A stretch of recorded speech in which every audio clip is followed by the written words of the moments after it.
জলা সবা আলুর ভর্তা নিয়ে চলে এসছি। দুই ডাঙ্গের নাঠি নিয়ে খের নিয়ে চলো। চলই দিয়া পুয়াল নাঠি ধরাই নিম। বেহুশের মতন ফিককে ক্যাশ ধরে আলু জ্বলাই নিম।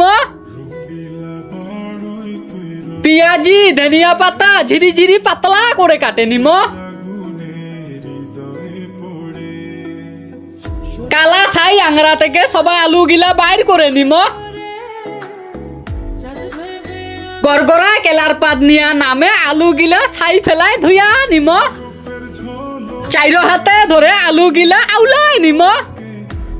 চুবা লঙ্কা, পিয়াজি, ধনিয়া পাতা, লাল মরিচার ঝাল গুঁড়া, ভেটেনাই তেল, ঘাসমারা ইউরিয়া, আলুর ভর্তা ঘুরকুতু মাখন।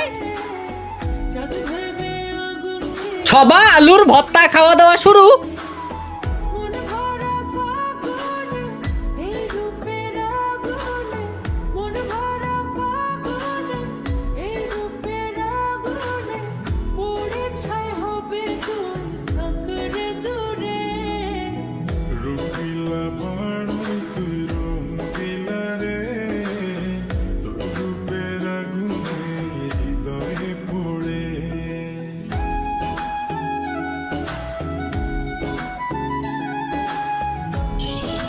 চুবা আলুর ভর্তা কাঁচা লঙ্কা ভাজা সেই মজা।